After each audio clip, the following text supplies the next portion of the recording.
Good morning, boys and girls. This is another audio recording. I'd like to draw your attention to a couple of chapters from the Flower Ornament Sutra, the Avatamsaka Sutra, that have gone up recently that are particularly useful for people starting out.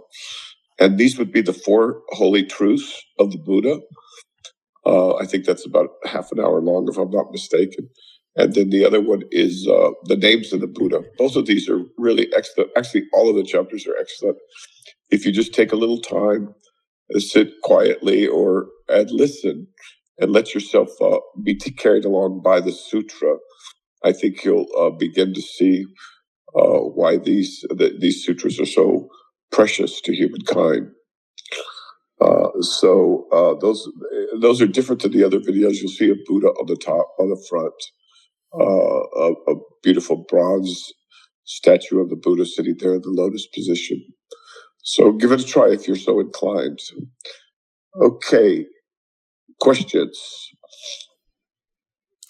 So lately I have been noticing a new pattern, at least for me, is the so-called drive that I used to like feel like that I have, which is wanting to do stuff, being excited about stuff.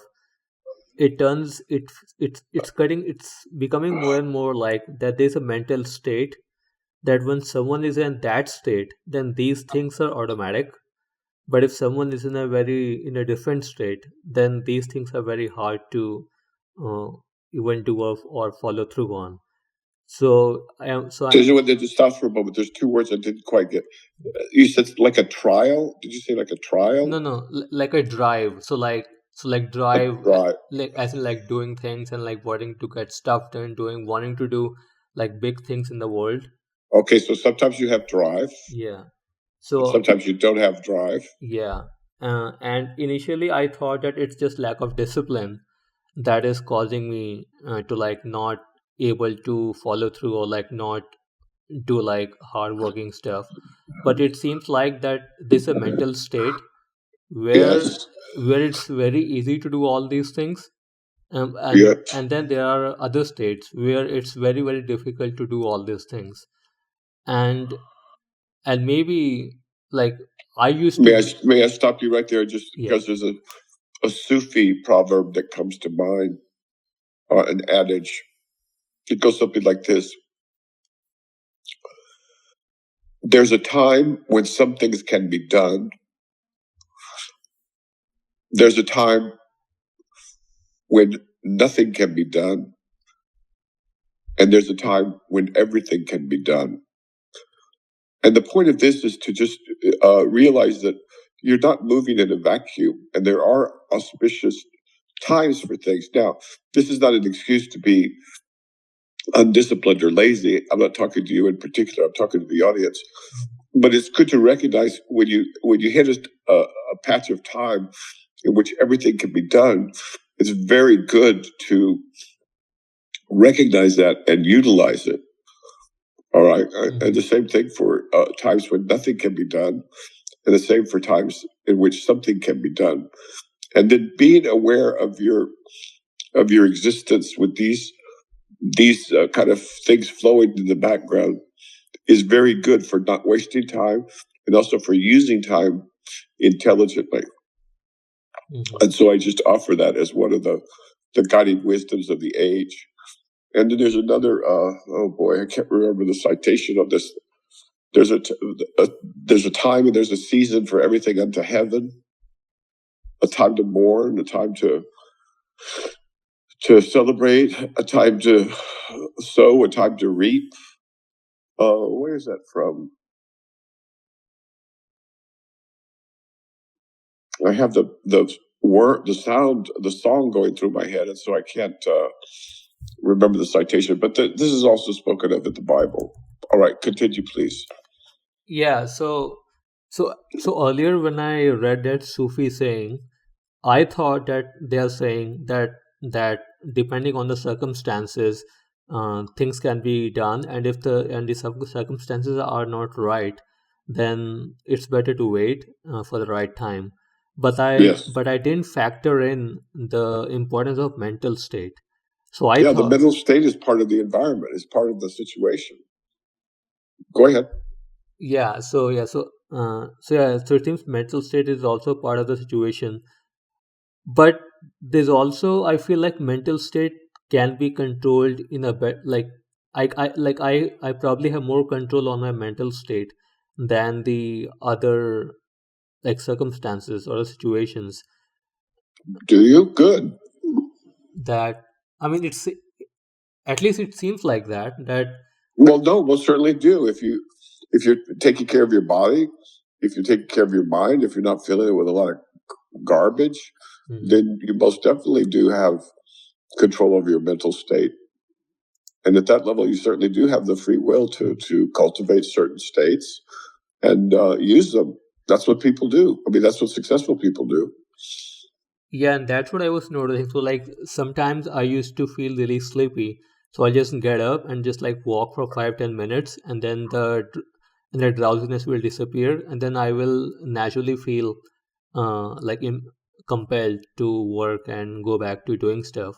Or when I'm feeling like negative, I'll just sit and meditate for 5-10 minutes, and the mental state will improve automatically, and then it will be much easier to do the same stuff that was harder before. Good, good, good, good. That's a lot of people can use that information. Uh, you're People aren't helpless, although sometimes they feel like it. And this is, walking along the path of being the master of mind rather than being mastered by the mind. Mm-hmm. So your spirit is the master of your mind, and Mm-hmm. you should not let it go the other way around, Mm-hmm. because the mind is a terrible thing to have to based in, Mm-hmm. right? Yeah. The mind is a terrible based. Yeah. And I also noticed that it's better to change the mental state and then get into things rather than forcing stuff beforehand. Good, excellent. That's called mastering mind. But but then the problem is, I do not have like 100% success rate at that. Like, I'm not able to change mental state all the time. I'm able to change it maybe a significant amount of times, but there are times when I'm not able to do that. It's an art. You'll continue to get better at it. Mm-hmm. You Mm-hmm. know anybody who makes 100% of free throws? No. All right, but they get better and better and better at it. Yeah. Yeah. It's the same thing. Mm-hmm.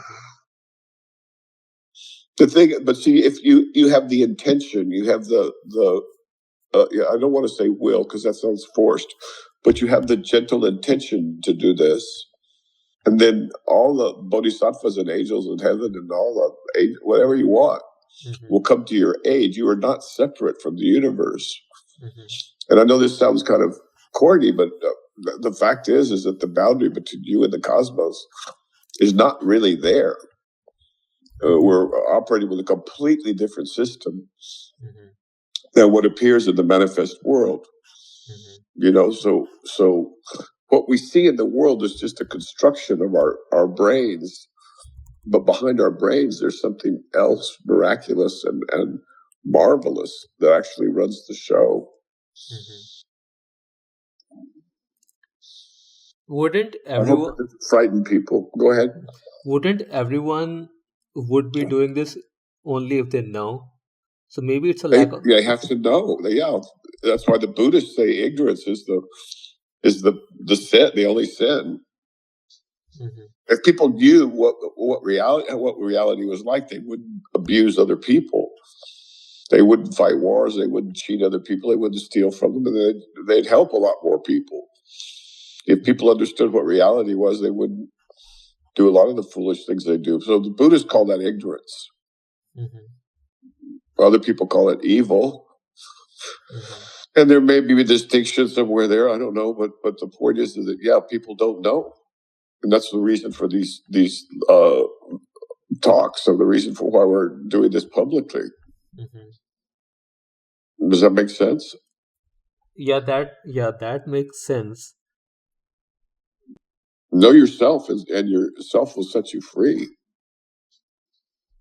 So if I look at like people who are who are spiritual seekers, then it seems they have incentive to like know more and pursue this. But a lot of people who are not spiritual, or like hey, they somehow who have a bias against spirituality, then those people will never get to explore and get this like insight then. True. That's what Idris Shah refers to as the sleepwalkers, right? Mhm, They're asleep. They're not going to wake up. There's not much you can do for them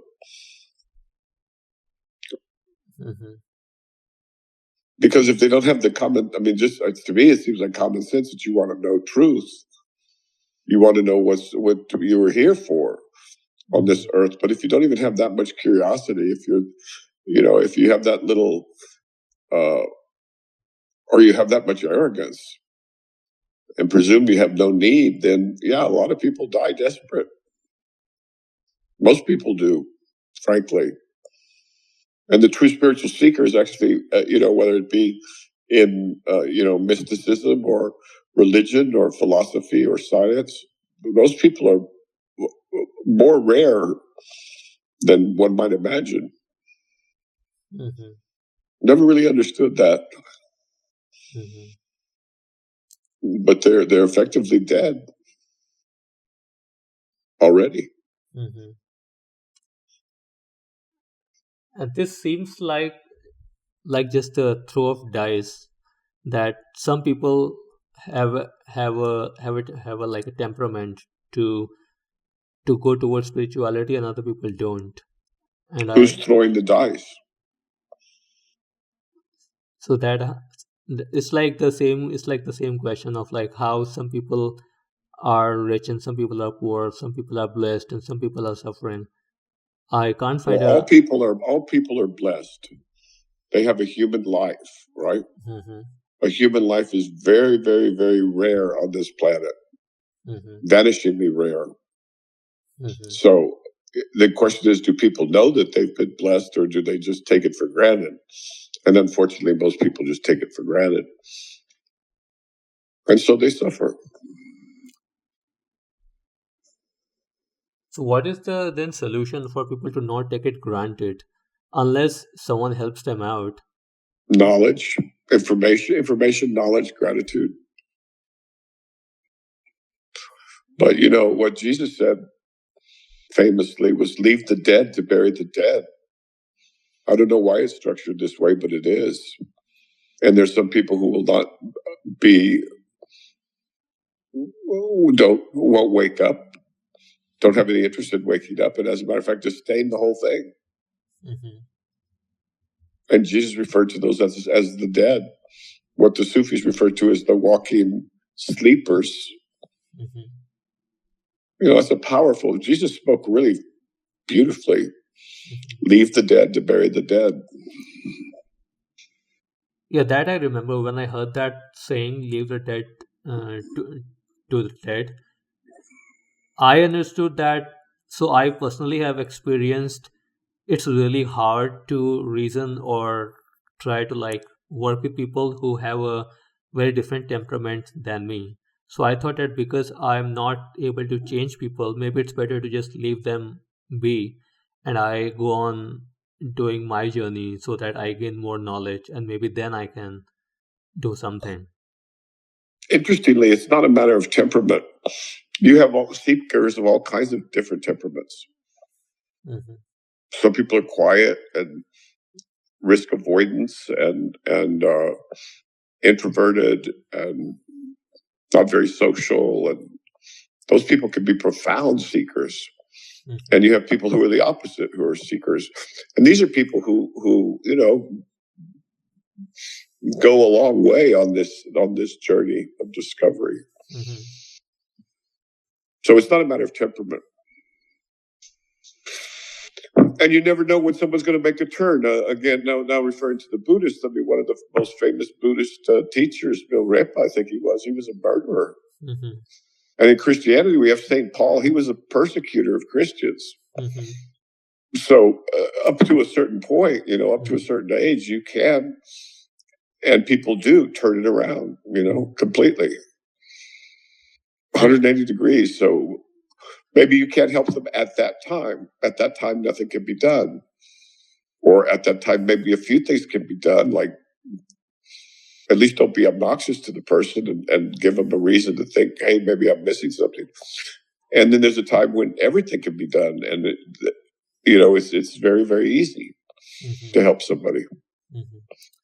I think, yeah, that's probably better because maybe right now I don't have the skills to do an impact, and also I myself want need to gain knowledge first so that I can help others. And Good, very good. That's a bodhisattva way.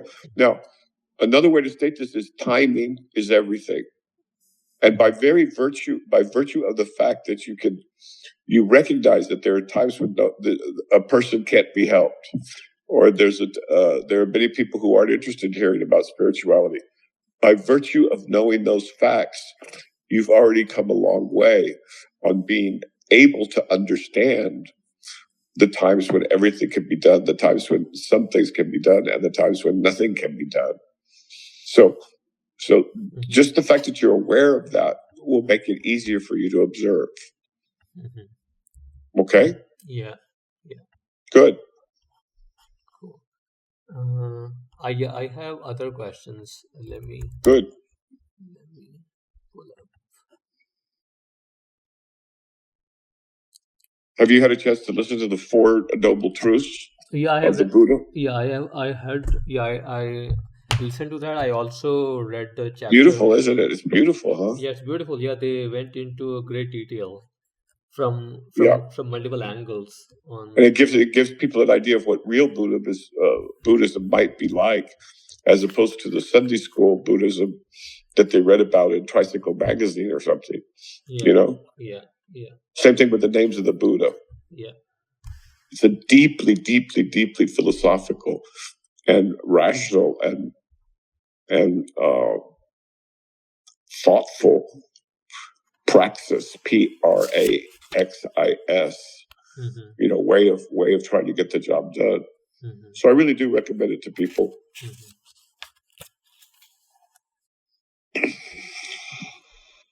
Cool.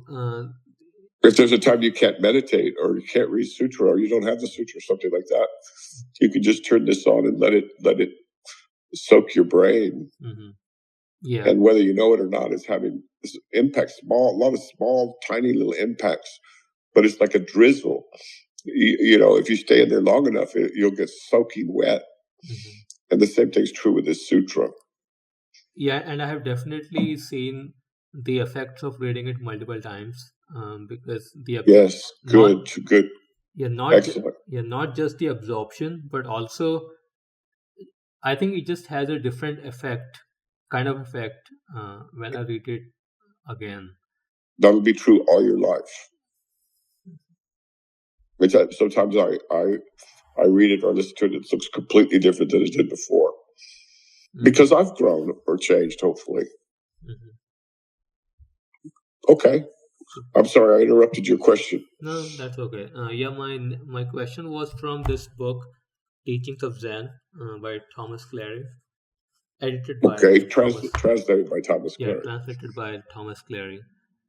So this is from page 42, The Great Task, and in this they say, as long as you have not accomplished the great task and are not in communion with the bloodline of the source, you must avoid memorizing sayings and living inside conceptual consciousness. Has it not been said, concepts act as robbers, consciousness becomes waves. Everyone has been swept away and drowned. There is no freedom in that. If we have not mastered the great task, nothing compares to stopping, in the sense of quiet cessation, the purifying and quieting of the body and mind. At all times, avoid dwelling obsessively on things, and it will be easy to unveil this. Yeah, beautiful. Beautifully put. What are the questions? So it seems they're like they are playing exceptionally like a lot more importance on quieting the mind. Okay, so remember who's he addressing? He's addressing as long as you have not accomplished a great task and are not in Okay, commune. but who's the author of that beautiful passage? Kushan, What century? DCA 940. So he's talking in the 10th century, Yeah. and I'm willing to bet he's talking to monks that are all living at their monastery. Mm-hmm. And those guys have memorized volumes and volumes of scripture, of Buddhist scripture. Mm-hmm. They know it inside and out, they know it backwards and forwards. And what he's warning those people is if they stop there with the conceptual understanding, then they'll never inherit the bloodline of the Buddhas, right? They'll never wake up. Mm-hmm. And so they're really trying to get people to wake up, and he's working against the trend in scholastics.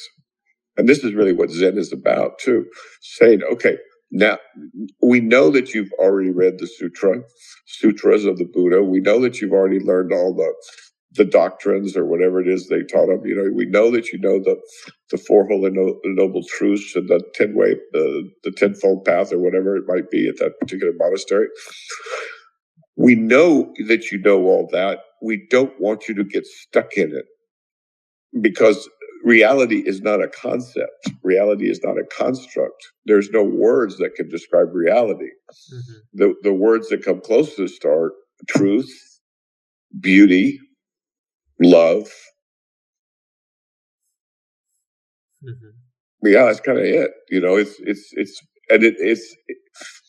It's not even really an experience. It's wildly different. It's strangely different in a very important way, because it doesn't come from the brain. Mm-hmm. And the brain kind of steps aside, mm-hmm, for a bit, and your mind and you go quiet, right? Mm-hmm. And so what they're saying is that to people that have a lot of intellectual chatter going on in their minds, that hey, don't do that all the time, or you're never going to give a space to open up. And so he's speaking. Okay, so in summary, he's speaking in the 10th century to Buddhist monks who are scholars of Buddhism. And like Sufi, as in Sufism, where they warn you over and over that this is not a book thing. The books are simply there to prepare you. They're a finger pointing towards the moon. But if you get caught up in the finger, you're never going to see the moon properly. Do you see what I'm saying? Mm-hmm. So that's the spirit of what he's saying there. Mm-hmm.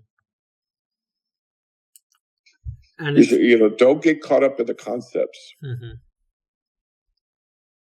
I think like when I read that, it seems he was mentioning two things. One is do not get caught up in the concepts, and the second thing is to go towards quieting the mind, which probably maybe meditation. Yes. It's the same thing. Not getting caught up in so thought is conceptual. Mm-hmm. I mean, the minute you start using words, and Krishnamurti talks about this as well. The minute you start using words, then you're into the conceptual mind. Mm-hmm. And Kensho, Satori, Moksha, waking up, whatever you want to call it, mm-hmm, it's not verbal. Mm-hmm. It's beyond verbal. Mm-hmm. It's not pre-verbal. It's beyond verbal. Mm-hmm. Okay. So when they are saying do not get caught up in concepts, are they saying do not get caught up in thoughts, just like watch, or are they saying get rid of the concepts in a way? I think I like the way Ludwig Wittgenstein put this. He's a philosopher of the early 20th century. Mm-hmm. And he talks about using a ladder to climb up to the roof, right? Mm-hmm. Once you're on the roof, get rid of the ladder. Mm-hmm. You don't keep carrying the ladder around with you. Mm-hmm. So so what they're saying is, yes, you can use these things to get to where you're going, but then when you're there or close to there, get rid of the ladder. In other words, and that would be the quiescence, which everybody needs from time to time. Mm-hmm.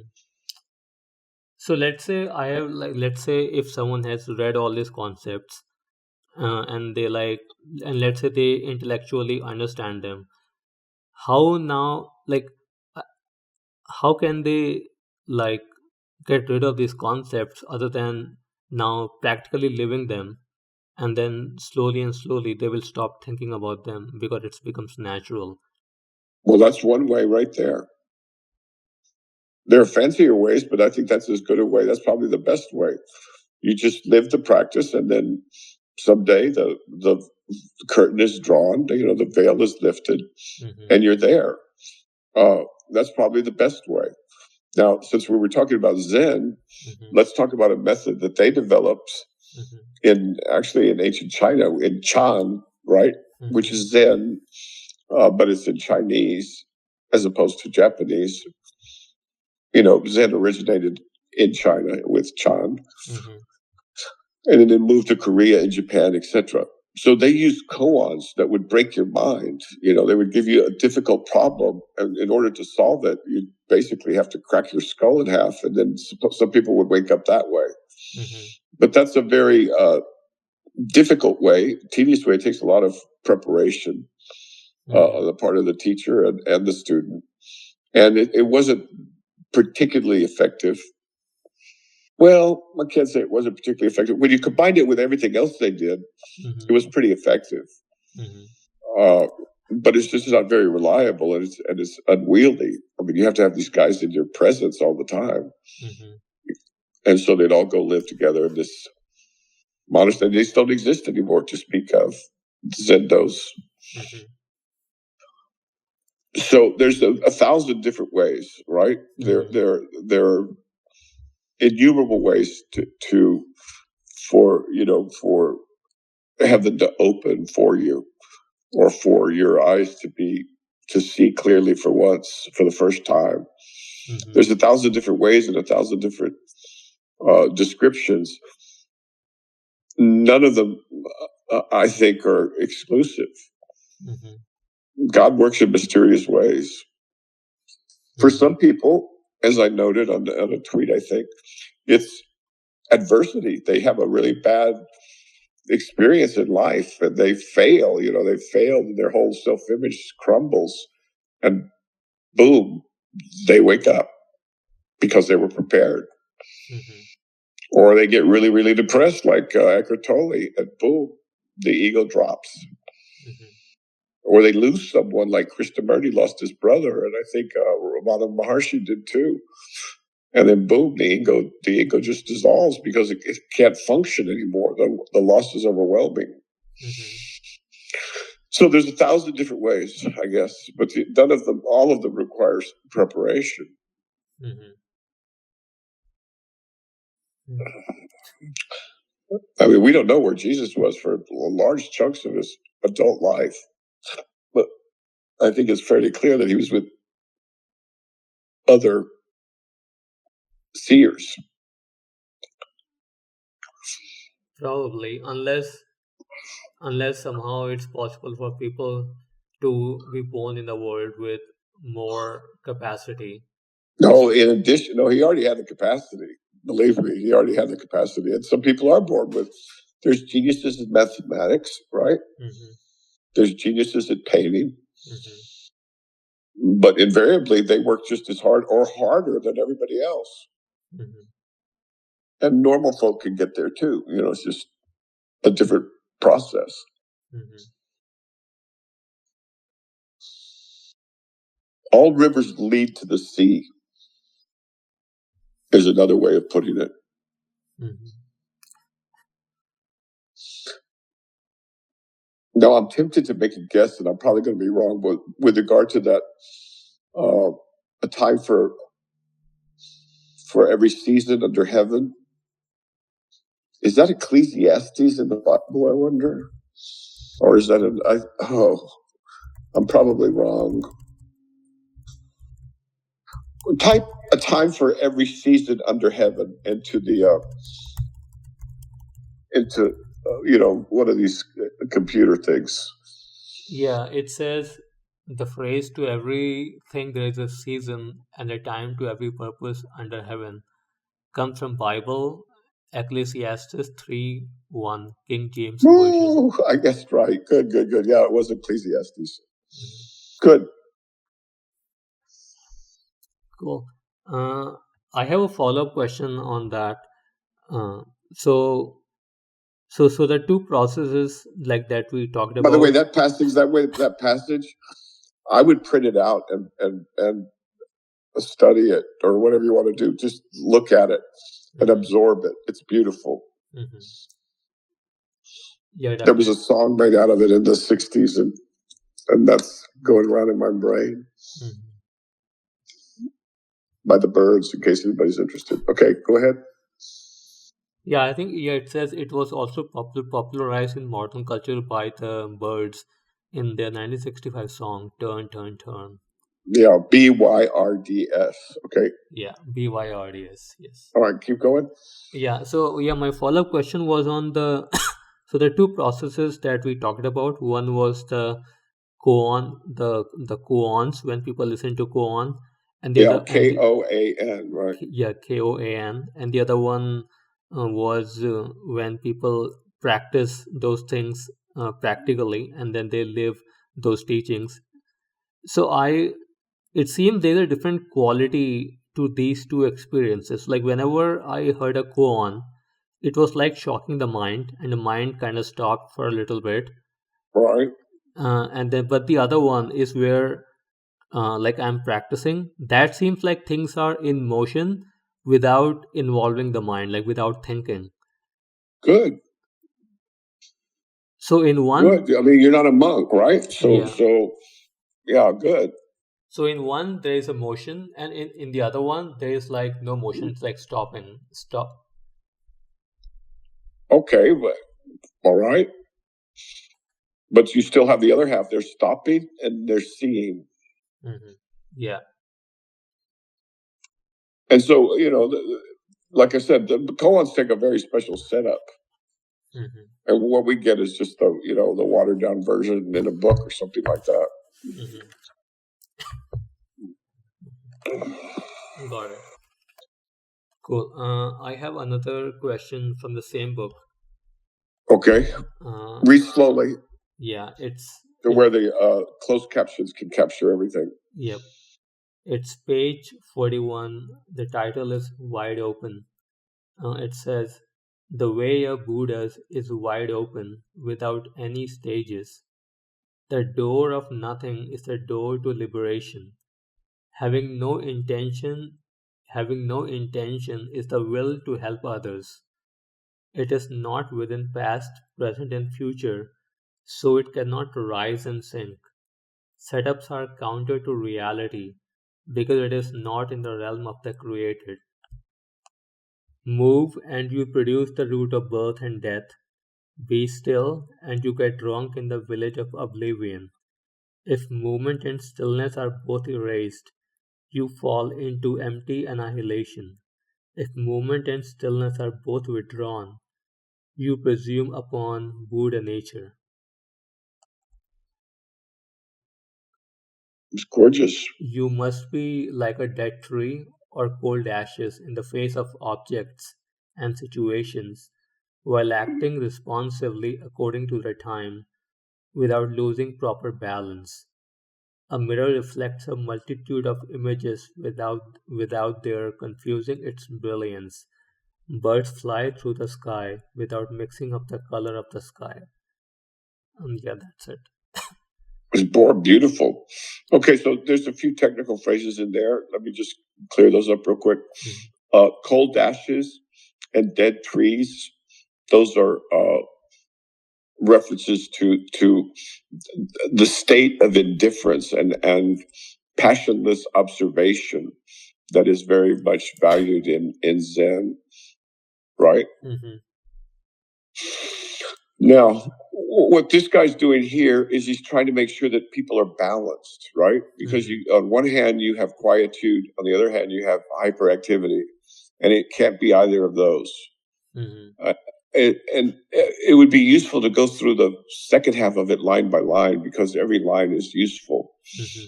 We could probably skip the lines about the gate of nothingness or something like that. The door of nothing is a door to liberation. Right. So it's not something that you do, it's something that happens. And so let's go through it line by line, and let me comment when I think it's useful to the audience or to you. Okay. Okay. And the way of Buddha is wide open. Okay, it's wide open. So the thing that's striking here is how Taoist this sounds. It's wide open. It's the size of the cosmos. It's literally, there's, you don't need a door, you don't need a window, because the thing is wide open. We talk in terms of doors and windows because it's easier for the human mind to grok. Okay, next line. Without any stages. Yeah, in the final analysis, there are no stages. There's either, it's like you turn a light on or you turn a light off. There's no stages. Ultimately, the 10 stages and things like that are there to develop human beings. But ultimately, in the face of reality, there are no stages. Next. The door of nothing is the door to liberation. Yeah. So there, that goes back to the first line, and I'm not going to get into that right now. It'd be confusing to people. Next. Having no intention is the will to help others. Right. If you're helping others because you want other people to admire you, or because you want to prove virtue to yourself, or whatever, you're doing it wrong.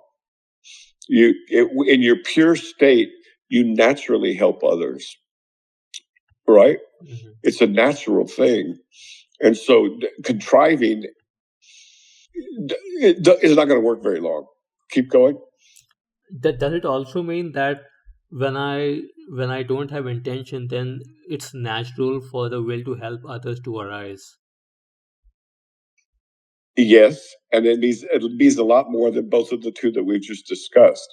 But that requires contemplation on the part of the reader or the listener. Okay, got it. Right. So you know how they say, okay, you're not going to wake up by trying.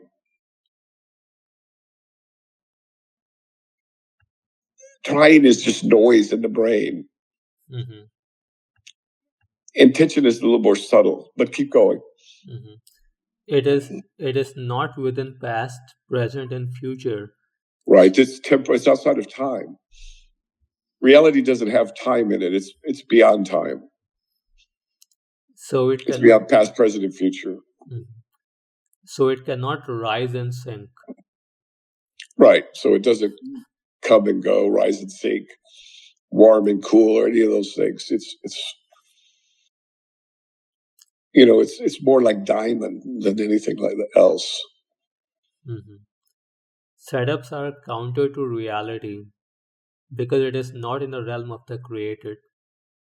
Right. So there it is, just talking about the Buddhists, the Zen masters setting up the students and trying to help them. But ultimately, it's not in the setup. There's something else going on. Keep going. It's the hand of God is what it is, or the voice of God, or the breath of God, or something like that. It's so it does setups or anything artificial is not it. Anything created by man or thought is not it. And that's where Krishnamurti, he spent a whole lifetime just saying that. If it's made of thought, it's useless. And ultimately, it is. Ultimately, though, again, most of us need a ladder, but the ladder's not the goal. All right, next. Move, and you produce the root of birth and death. Yeah, if you're moving around in the wrong way, you're right back into time and space.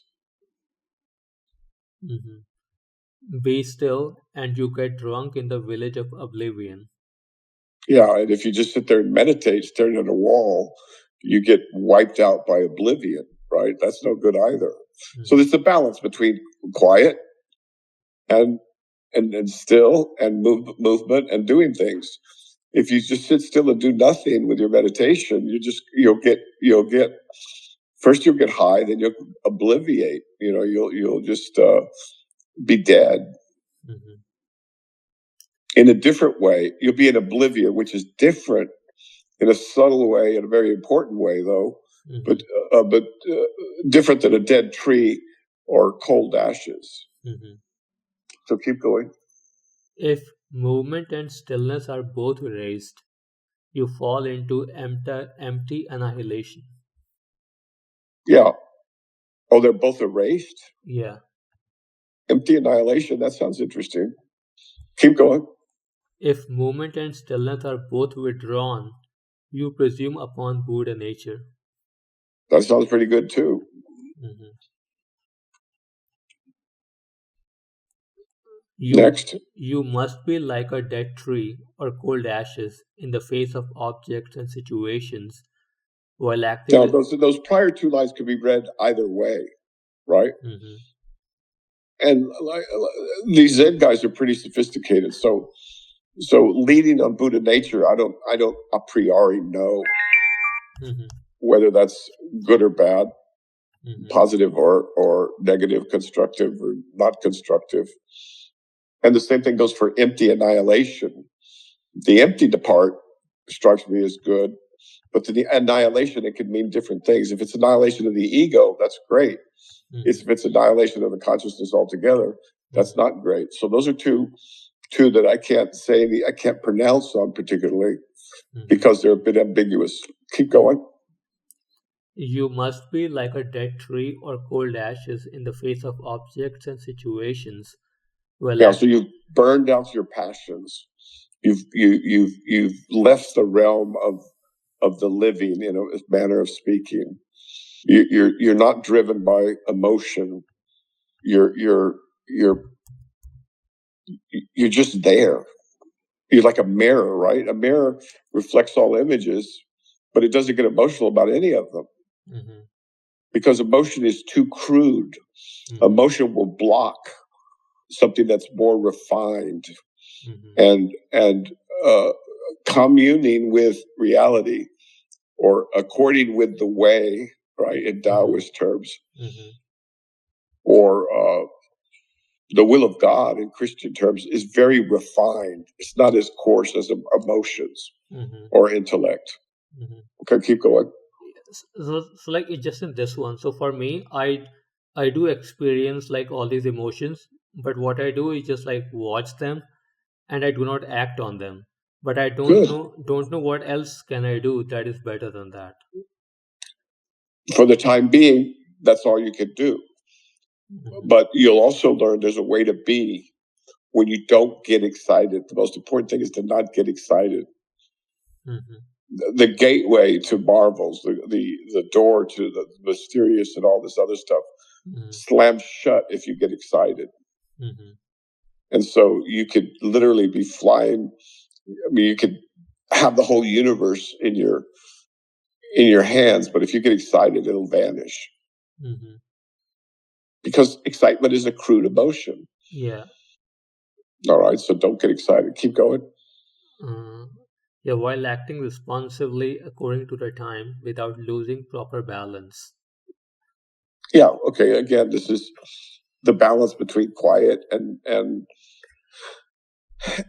moving around, and between this and that. It's like I've said so many times, like it's like an archer. The bow can't be too taut, can't be too tight, and it can't be too loose. It has to be just right. And the only way you're going to get that is by trying. Without trying, though, just doing, being. Okay, next. A mirror reflects a multitude of images without their confusing its brilliance. Right, a mirror remains brilliant no matter what passes in front of it. Birds fly through the sky without mixing up the color of the sky. Yeah, that's just poetic. So humans tend to put things together or separate them, lump or split everything. This is this is this. this is red, this is orange, this is yellow. And in the realm of reality, those distinctions don't exist in that same way. And I think the bird is just a poetic device, but they don't mix up the colors of the sky. They just pass through it, right? Or it passes around them. Yeah. It's a nice touch. Go ahead. Yeah, I have a follow-up question on these. So I have been watching the process of excitation that happens in me whenever it happens. And so what happens, let's say I see someone or something that I want. So suddenly, first either there's an impulse of liking that, or there's a thought that comes up which is, oh, I want that. Right. And that creates excitation afterwards. So correct. Good. See how you're learning your mind. You're seeing how your mind works. And now look for bodily sensations that go along with that, and see which one comes first.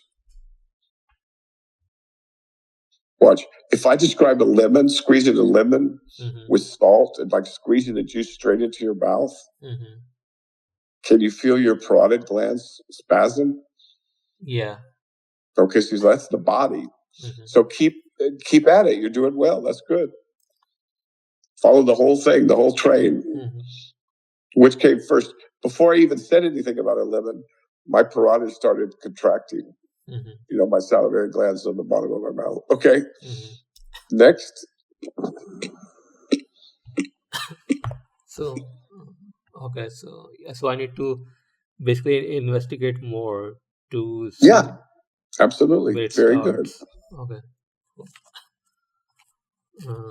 After this, I don't think anything from this. I do want to talk about the other stuff, which was I was thinking why certain people are doing stuff that is productive. Certain people are not able to do that. Why some people are lazy? Why some people are more hardworking? Things like that. And it seems to me that there is this mental state that causes people to behave in certain way, and also people are doing a lot of stuff that is not useful just to make money or to survive in the world.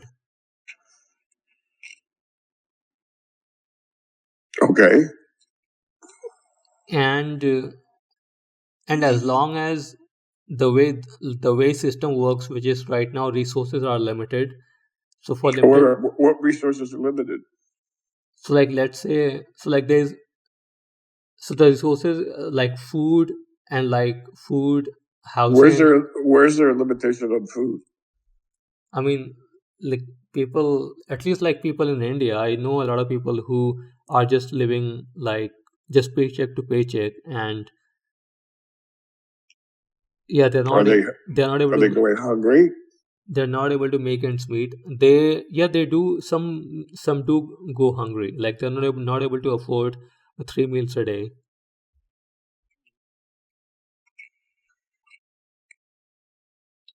Okay. So for people like these who are who they don't have a choice to pursue anything Well, wait a bigger. minute. You're from India. Yeah, You're not going hungry. I am not, because I got lucky that I got education. Maybe you did, or did you work hard at something that made sense? I worked hard, but I think I also got the opportunities that. Yes, okay, true, and you're appropriately grateful. My point is that I don't know the answer to that. I really don't. But what Jesus said, right? Just going by what Jesus said on the one occasion, he said, "The poor you will always have with you. Come follow me," or something like that. And so he made an observation that, okay, and this is important because pretty soon we're going to enter an age of abundance, and we need to think about the things that can go wrong. Okay, so Jesus said, "The poor you will always have with you." he just pronounced that and said people to forget that and come follow him, right? Mm-hmm. Now, we live in an age of already we have extraordinary abundance. Mm-hmm. Virtually all Americans have more available to them at their fingertips than the richest king in history. Mm-hmm. You could have a mountain of money in history not that long ago, and you couldn't choose between 4 different kinds of yogurt and 5 different kinds of bread and 4 different varieties of oysters or it's just that, or 20 different cars, or an endless number of houses that are air conditioned and have ice machines and have heaters and hot water and all this stuff. That was the stuff of kings, right? Mm-hmm. Only kings. Mm-hmm. So we already live in a time of extraordinary abundance for many people, not everybody, obviously. Mm-hmm. And we feel bad for those that are doing without these what we consider necessities now. Mm-hmm. But the point is, we're moving into another age, and if we don't blow ourselves up first, or otherwise wipe ourselves out, Mm-hmm. there will be even more abundance. Mm-hmm. But the problem is that people don't experience it like abundance. They take it for granted, and then they lose any gratitude that they may have for it. So this is the deeper problem. The deeper problem is a psychological attitude towards Mm-hmm. life and towards the material and towards the necessities. And so let's say we triple or quadruple our economic output, but we're using these AIs, right? Mm-hmm. My fear is that people will still be miserable because they're miserable now, right? Yeah, that is also a problem. So like even at my work, 95% of people are doing stuff that they would probably not do if they had abundance, and they already have abundance, but then that is not enough. Exactly. So that's more the issue than whether or not the objective facts of whether or not there's enough calories, to sustain a population. Mm-hmm. And so I don't have an answer to any of that, right? Mm-hmm. I don't know that anyone does now, but we should start thinking about it in those terms. The problem is psychological, it's not material. Mm-hmm. And this has been true throughout most of history. Mm-hmm. Not all of it, but most of it. Yeah. And so the people who, there are people who are bona fide, disabled and or sick or something else, and they need our help. They need our charity. They need our humanity. But far outnumbering them are people who simply cannot find it in themselves to be grateful for what they have. And it doesn't matter how much they have. Mm-hmm. You find billionaires and millionaires that are miserable people. I think there's routinely. Yeah. So we're going to have to stop. Mm-hmm. Okay. Yeah. But I think it's more an issue of psychology and spirituality than it is of material wealth. Mm-hmm. I think that. Okay, sir? Yeah. Yeah, definitely that I totally agree. I think the criteria for abundance is also very different, at least among the people I know. For them, abundance happens when people have enough that they can just retire and do nothing. But they don't just do nothing. They start drinking, or they start slutting around, or they start, creating problems between each other, or they, join the HOA, the Home Owners Association, and they start, picking on people. It's not that simple. Mm-hmm. Yeah. Humans are complicated animals. Yeah. By the way, when you described all those different people of all those different temperaments, it reminded me when I was young at one point, because we had a ranch and stuff. We had probably 6 or 7 dogs, Mm-hmm. and some of those dogs were very, very helpful and eager to hang out, and other dogs just lay in the dirt and were happy there. And other dogs were in between. They'd get up if they thought there was food. Mm-hmm. And so it takes all different kinds to make a world. And I'm not sure we need to judge that particularly. Mm-hmm. Now, relieving suffering is different. Mm-hmm. But again, that takes incredible wisdom. Mm-hmm. All right, sir, we're going to have to sign off now. Yep, sounds good. Okay, adios, compadre. Take good care. You too. Thank you. All right, Bye. take care. Bye.